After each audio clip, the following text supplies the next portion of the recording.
Redhawks win going away by a final of 13-5, and they take this series 2-1 with this family surrounding him. Redhawk manager Doug Simonik joins us outside the third base dugout. And congratulations, Doug. Boy, the Redhawks really hit the ball well today. 13 runs on 15 hits. And how about that big 8-run second? Yeah, Jackson got it going there with that 2-run homer, and then CJ kind of sealed it late in the inning with the grand slam. But yeah, we need to do that, hit the ball over some people's heads and get people running around the bases. I mean, you know, an 8-run outburst for us is we're doing something. So need to continue this trend and try to keep it rolling. I know we're going down to Sioux City, and, you know, we've done pretty good down there, so I want to try to keep that going.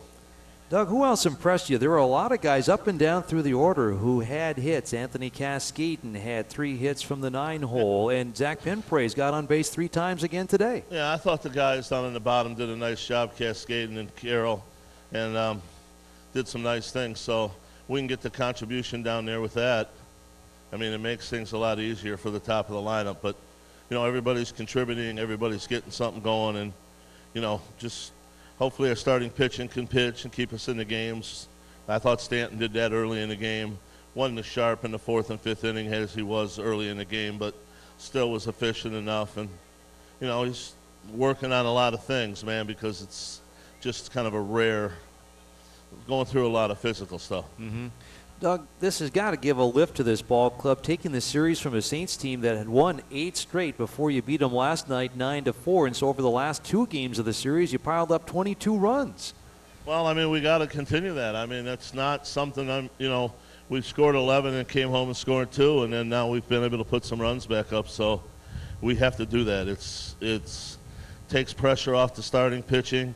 If we can swing that to score the runs early like we did today and take the pressure off our starting pitching, it'll be a big plus. So there's a lot of intangibles that go into it. Hopefully this is the start of something and we can keep this going. All right. Congratulations, Doug, and enjoy a couple of days off. All right, thanks. Redhawk manager Doug Simonik with us. I think we're going to get a chance to talk with C.J. Rutherford here in a moment or two. The Redhawks winning by a final of 13-5 and upping their record to 33-35 for the year.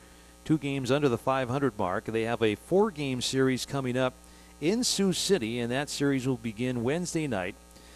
Tomorrow begins the brief American Association All-Star break, an off day tomorrow, an off day on Tuesday, and the All-Star game itself will be played Tuesday night at Winnipeg. And C.J. Rutherford, with his son Jackson in tow, is going to talk to us here, I believe, in a moment or two. He hit the big grand slam in the second, which ballooned this game out to 8-0, and the Redhawks go on to score 13 runs on 15 hits to get a victory.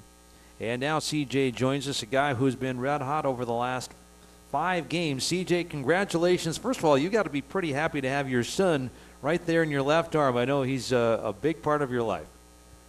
Want to talk? Not today. That was pretty close, though. Yeah, it's, it's awesome, having him here, and, having, my fiance here also is just key. I mean, it helps on and off the field. You have somebody on your side at all times. But, I look at Walker and it just puts a big smile on my face. So, I mean, can't complain.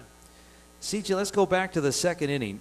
And Nick Jackson got it started with that 2-run homer to right. And then you came up, bases loaded, and it was already 4-0. But take me through that at bat with Robert Coe on the mound. You knew that the wind was howling from left to right field, but what kind of a pitch did you get? And tell me about the at bat. Well, first off, it doesn't matter if it's windy or not.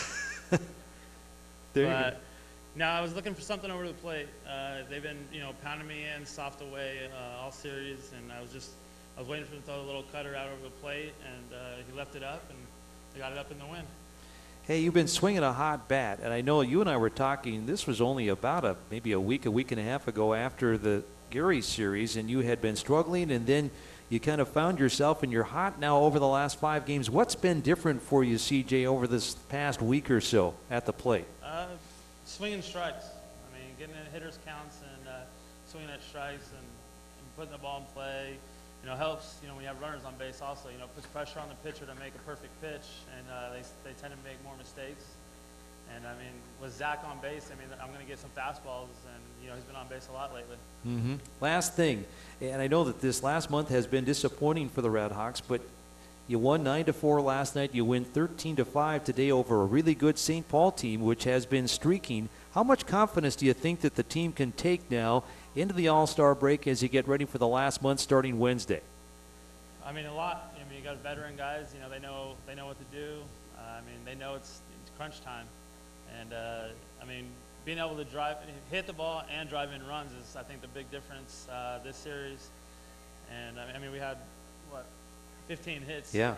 So I mean, you gotta jump off of that and just come in ready the next series and win every series.